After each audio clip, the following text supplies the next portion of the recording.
Hey folks, Malforian here, and welcome back to the channel. Today we're covering the third dev diary for Millennia. This is going to go over nations. I think this dev diary actually helps resolve some of the confusion that we saw in the previous two dev diaries that covered regions and things like that, and the difference between regions and cities and vassals and all those different things. This does actually cover how most of those mechanics are going to work in a bit more detail. It covers a lot of those confusing aspects to the previous one. Well, at least to me anyway, although in the comments of that video, people did seem to agree that it was a little bit confusing how things worked, and this is going to clear up some of that anyway. But let's just get straight into it. So the first part is going to be about regions of vassals, and as I said, this was covered kind of in the last dev diary, but there's a bit more information here. So regions define a big chunk of your nation. They have territory and population, provide places for improvements and capital buildings to be built, and they are the primary source of goods and resources that power everything that you do. Vassals are similar to regions, but they are not directly controlled. Vassals grow on their own, expand borders, build buildings, and so on. They also pay a portion of their income to their nation, which makes them quite valuable. When you conquer an enemy capital or use a settler, so this does confirm there are settlers in the game. That was a little bit glossed over in the previous dev diaries. Now, I think elsewhere they had confirmed that settlers were in the game in some responses and on the Discord, which they are very active in the Discord, to be honest. If you are following this game, I'd go on there and kind of follow along. This does confirm settlers are in the game. And yeah, you can use them or conquer a capital to gain a new vassal. Your vassals have an integration level, which describes how much the people feel like they're actually part of your nation. Vassals you gain by using a settler need less integration than vassals you conquer from elsewhere, but integration in either will slowly increase over time, and a power in the diplomacy domain can be used to speed this up. So yeah, basically, I guess to kind of confirm how it works, so it does look like you have your like home region. We'll scroll down a bit. So yeah, here for example, you've got Paris, and then it looks like they're settling a new vassal here. So if you use a settler, it basically creates a autonomous vassal, as they call it. Basically an autonomous version of your empire that does what it wants, and then you can like integrate them into your home region if you want to. They are going to cover in a second why you might not want to do that, especially depending on what kind of government type you pick up. But yeah, it's kind of interesting how this works. You don't found what you would generally call a new city in like Civilization and then directly control it immediately. If you settle somewhere, it's like fully autonomous to begin with, and then you can gradually integrate it into your actual empire, or you can leave it as like a vassal state that's technically part of your empire, but it's not. So yeah, it is interesting how this is going to work. I can see why it has been confusing before. I think this does help clear it up somewhat. So yeah, as you can see, they're going to found Nice here, and Paris is further down here. So if you want a vassal to be a full region, which is basically your integrated land, one that you control directly, you only need to worry about integration. Once you have 100 integration, you basically convert it into a region.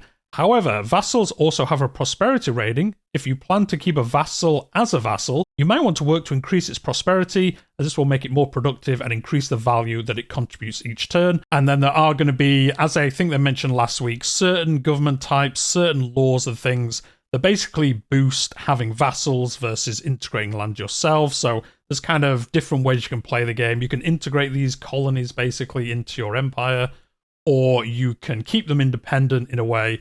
And then, as they've said here, with the prosperity system, they can become more and more prosperous because they've got more autonomy, but then they are giving you a percentage of their money. So there are basically two different ways you can kind of reward yourself for having these different regions, depending on how you want to play. If you want to just have one giant blob country, or these kind of cool little vassals everywhere that are technically part of your empire, but not, and they're doing their own thing, so you don't have to worry about all the buildings there. They do all that kind of stuff.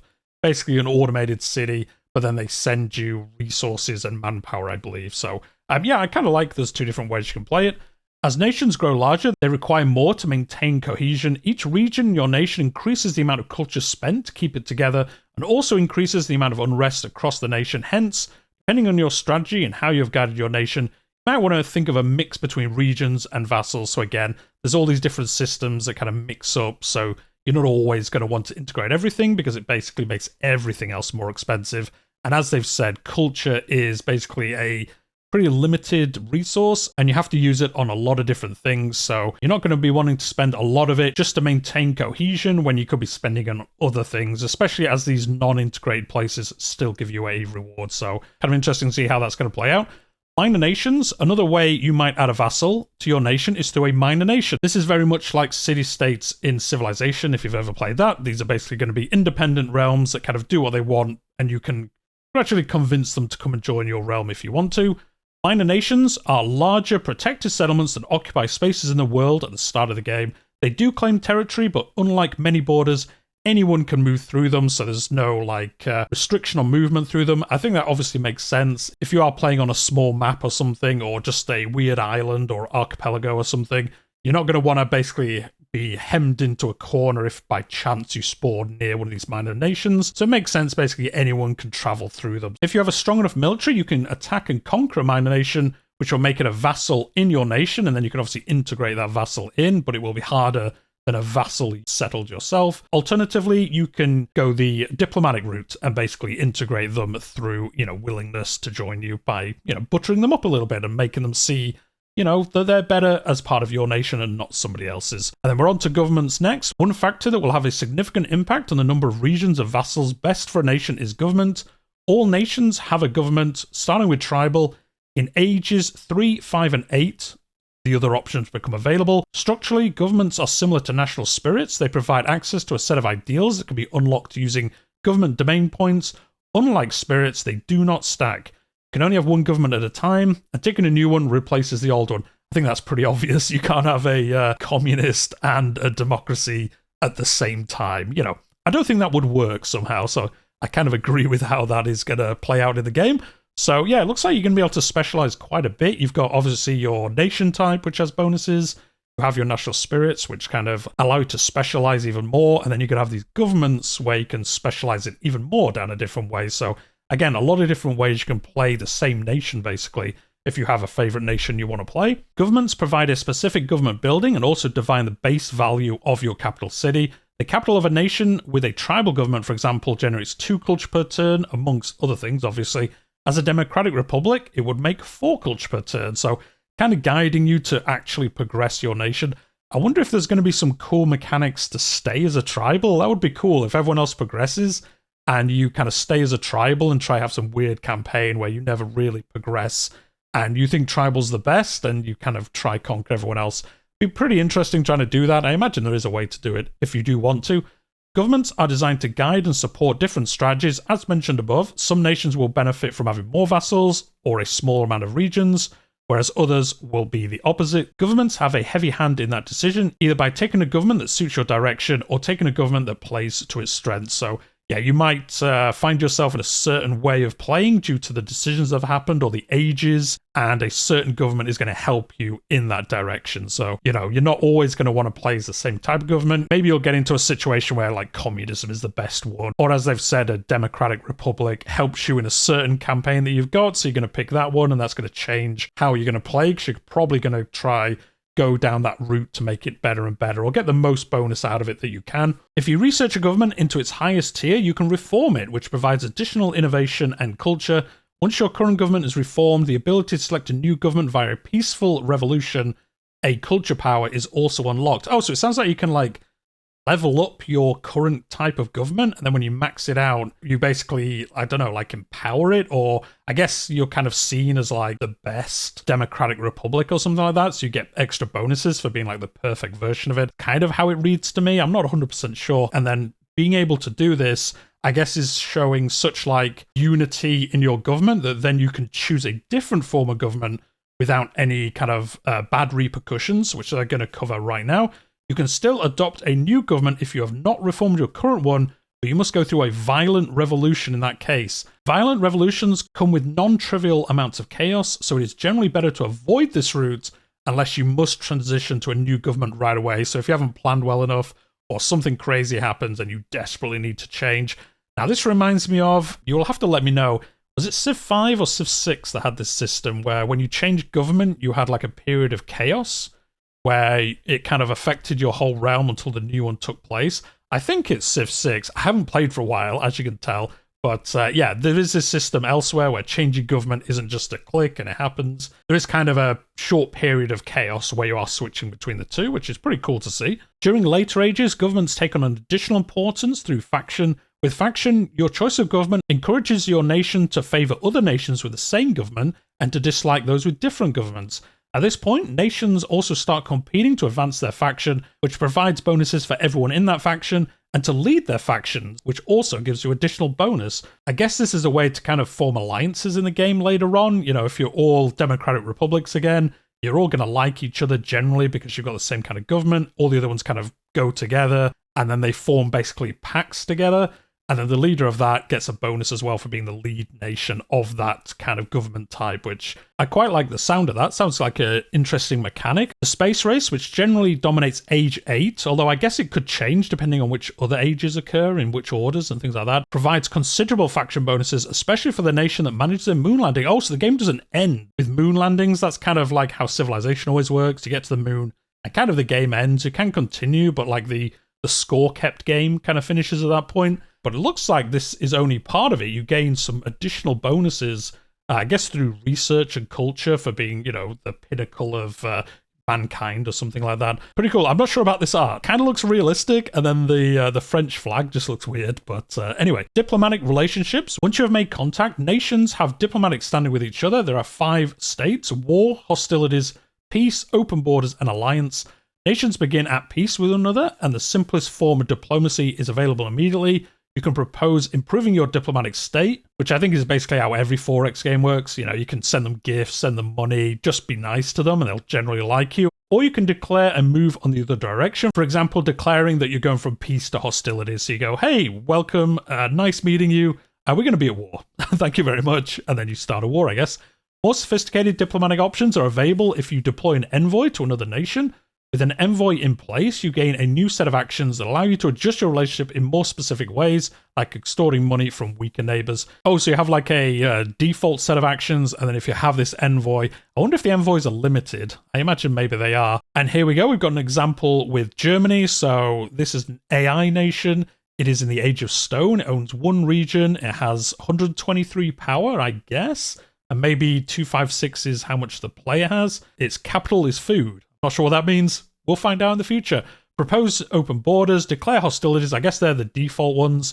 And then, yeah, they've got an envoy deployed, but no embassy yet.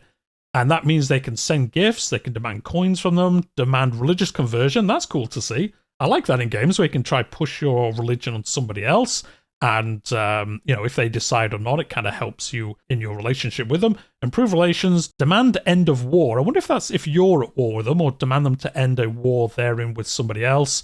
And then open embassy, and then I guess that gives you some additional bonuses as well, which they are actually going to cover in a second. I quite like these options, but as I've mentioned in other videos, I'm not 100% sold on the UI. It's obviously very early. I'm not sure when the game's actually going to come out, but I don't know, there's just something about the UI I'm not a massive fan of. I think it just looks, I'm not going to say old, but it looks way more like a Civ 5 or Civ 4 UI to me than something new or something, you know, at least recently released.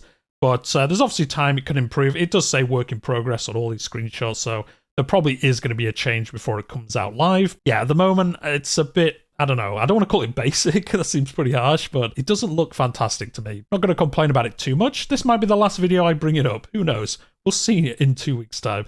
The final stage here is achieved if you can afford and get an agreement to open an embassy. Like the envoy, an embassy opens up another set of diplomatic options. In this case, it allows you to establish treaties, which reward both sides with ongoing resources. I would imagine very much like Civilization, where you can do like research agreements in certain areas. I would imagine it's something along those lines, if you can get to this, you know, 3rd tier, basically, of communication. And then Barbarians. Barbarians and their ilk are thought of as a special kind of nation, but aren't a true nation in most respects. In early ages, Barbarians are a bit of a danger to the unknown world. They'll be out there looking for things to fight or burn down, so you need to take some precautions. They do not expand in the same way that other nations do, but they will multiply and establish new camps if they are not dealt with. Very, very similar to other games. Barbarians advance and become more dangerous with time, and on occasion, barbarian warlords make an appearance.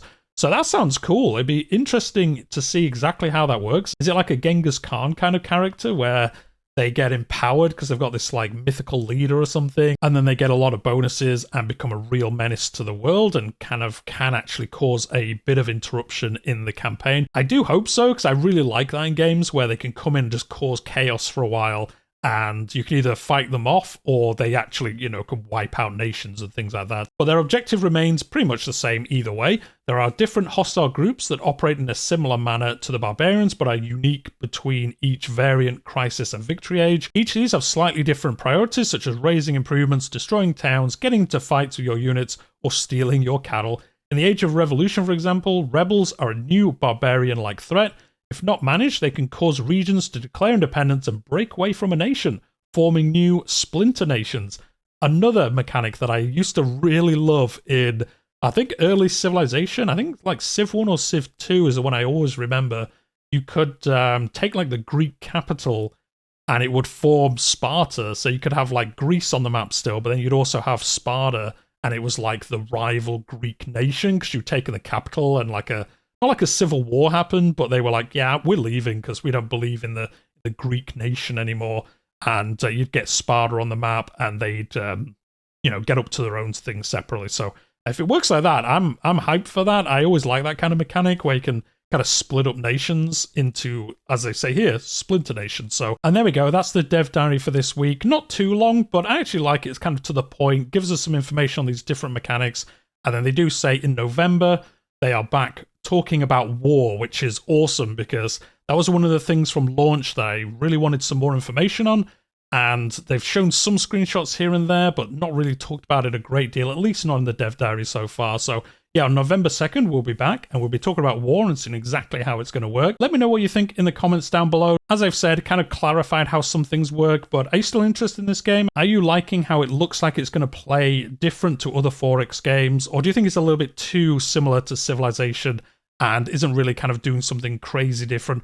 Although I do believe like the variant Crisis and the different ages and things like that, I think that does set it apart from other games, especially as, you know, they can cause the game to play out wildly different depending on which nation you are, or even, to be honest, as the same nation, just different ways of playing it. Unlike, as I said, I think in the first video, in the announced video, that is one of the problems I have with Civilization, is if you play as the English, yeah, there's like two, or is it, I think there might be 3 leaders now for the English, but you basically have to play into those kind of bonuses those leaders give you because it's kind of silly not to, and it kind of forces you down one path. As I say, it doesn't really force you because you can just ignore the bonuses. I do enjoy a game where it's a little bit more kind of sandbox and you can play as the same nation, but it plays very differently each time, and it looks like from this, that is going to be the case. But anyway, we'll leave it there for today. As always, hit that like button if you've enjoyed it. Subscribe if you're new here. I cover Crusader Kings 3 mostly on the channel, but obviously I'm covering Millennia, and also Star Trek Infinite, which was recently released by Paradox. But then I do also cover other grand strategy games on the channel. But we'll leave it there for today. I'll see you in the next one.